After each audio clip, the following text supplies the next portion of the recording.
Purloined Letter by Edgar Allan Poe. Just after dark, one gusty autumn evening, I was enjoying a visit with my friend C. August Dupin. As we sat in silence, the door was thrown open, and in came our old acquaintance, the prefect of police. Greetings, my friend. Have a seat while I light the lamp. To what do we owe the honor of this visit? I've come to ask your opinion on something, Dupin. It's official business that is causing me a great deal of trouble. Ah, if it is anything requiring thought, we should discuss it while sitting in the dark. Now, there's another one of your odd notions.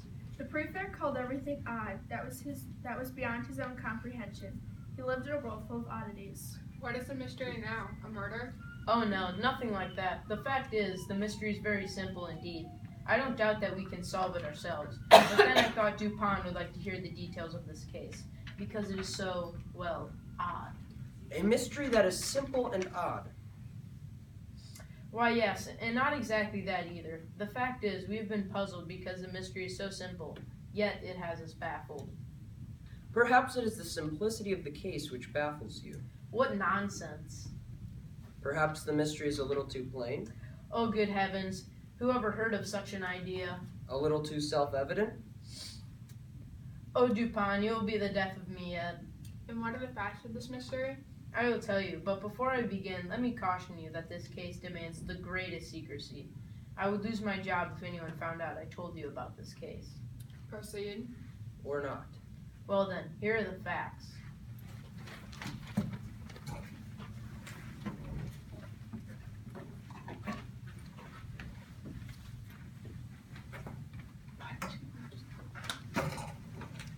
The prefect told us his story. It started a few months before when the Queen of France received a letter.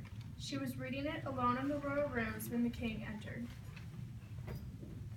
My dear, what is that you're reading? This? Oh, it's nothing. He must never read this. It contains my personal secrets, things that the king must never know. The queen began to hide the letter in a drawer, then decided it was best to simply toss it onto her desk, so as not to arouse suspicion. At that instant, Minister D entered the room. Your Majesties, thank you for seeing me. I have a few matters of business to discuss. You may proceed. Thank you, but Her Majesty the Queen seems nervous. Oh, it's nothing. I see. Minister D, being a bold scoundrel, immediately saw that the letter was important to the queen. What is more, he could see that she had wished to hide it from the king. Minister D placed a letter he had brought with him onto the desk next to the queen's letter and began discussing business.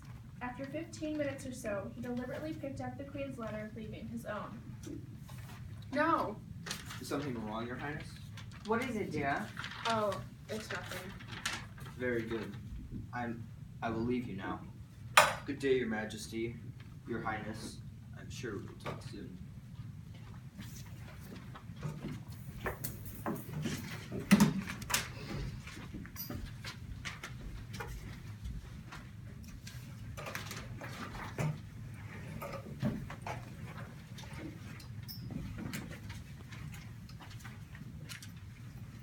So it's blackmail? Exactly. Minister D has the letter. He threatens to give it to the king unless the queen does just as he asks. Minister D has used his power to gain political advantage. The queen is desperate to get the letter back and has given the job to me. And no better detective could be desired, or even imagined. You flatter me, but it is possible that was Her Majesty's opinion too. Is it certain that Minister D still has the letter? He must. For his blackmail to work, he must be in position to show the king the letter immediately.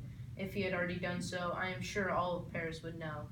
But you are quite skilled in these investigations. You have done this sort of thing many times before. Oh yes, and for this reason I have great hopes. Minister D is seldom home at night. I have keys, as you know, which can open any room or cabinet in Paris. For the past 3 months we have been busy ransacking Minister D's apartment, to no avail.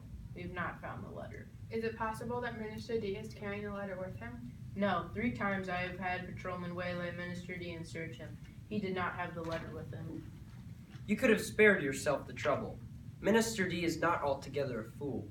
He would have expected these searches. Perhaps he is not a fool, but then he is a poet, which is almost the same thing.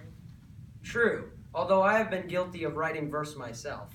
Did you thoroughly search Minister D's apartment?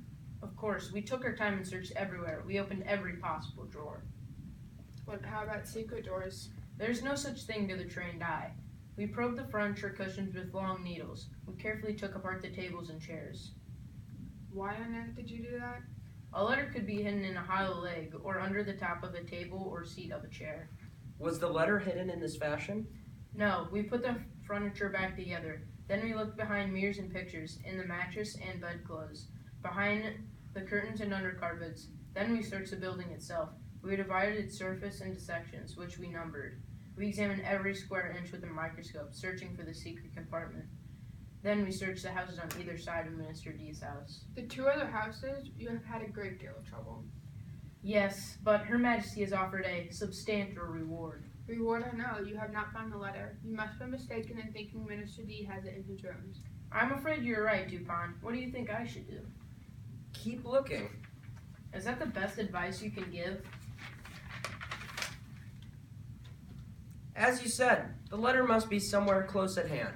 You simply haven't found it yet. Do you have a description of the letter? Yes, I do. The prefect took out a notebook and proceeded to read a detailed description of the missing document. After he had finished reading the description, he left more depressed than I'd ever seen him before. About a month later, the prefect paid us another visit. Well, Prefect, what about the Purloined Letter? Did you find it? No, confound it. Although I have followed Dupont's advice and researched Minister D's rooms, it was wasted time, as I knew it would be. How much was the reward offered, did you say? Why, quite a lot. I hesitate to say exactly how much, but it's big enough that I would gladly write a check for the amount of 50,000 francs to anyone who could give me the letter. In that case, get out your checkbook. When you have signed a check for me for that amount, I will give you the letter. I was astounded. The prefect was absolutely thunderstruck. He stared silently at my friend, then took out his checkbook, wrote a check for 50,000 francs, and handed it to Dupont. My friend studied it carefully for a moment, slipped it into his pocket, then unlocked his desk drawer. He took out a letter and handed it to the prefect. But how?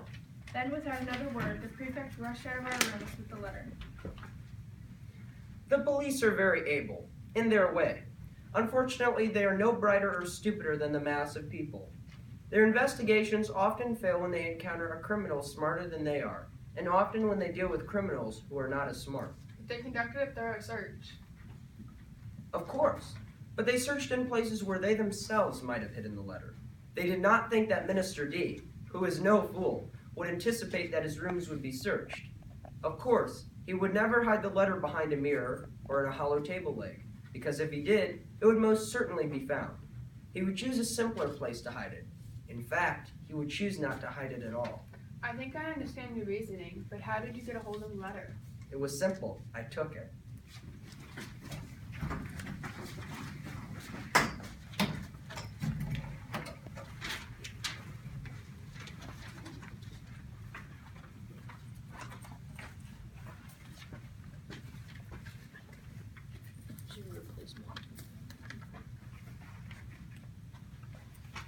Dupont told me how he paid a visit to Minister D himself.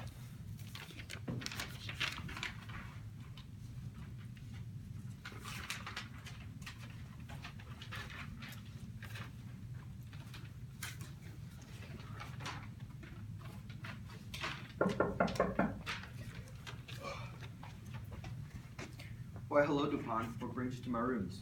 I was in the neighborhood and thought I would stop in for a chat. Come in, my friend. It is good to see you. Why are you wearing dark glasses? My eyes are tired and the light bothers them. Dupont really wore the glasses so his eyes could search the room without Minister D suspecting. It did not take long for Dupont to find what he was looking for. His eyes soon fell on a cheap card rack, which dangled from a dirty purple ribbon beneath the fireplace mantel. In the rack, plain to see, was a letter. Unlike the Purloined Letter, it was dirty and crumpled with a woman's handwriting on the outside. Thank you for seeing me, sir. I have enjoyed our chat. So have I. Please feel free to call again. Dupont left the room. Dupont, wait. The fool. He left his snuff box behind.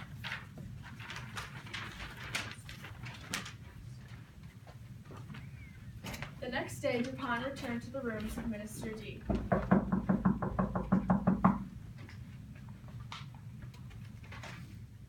I'm sorry to trouble you, my friend. I forgot something yesterday. Your snuff box. Here it is. What was that? A sound like gunfire crackled through the air, followed by screams. Minister D rushed to the window. As Minister D looked out the window, Dupin walked over to the mantel, took the rugged letter from the rack, and replaced it with the exact duplicate he had made. It is nothing. Some prankster burst a balloon. Well, Dupin, will you stay and chat? I'm afraid not, my friend. I have what I came for.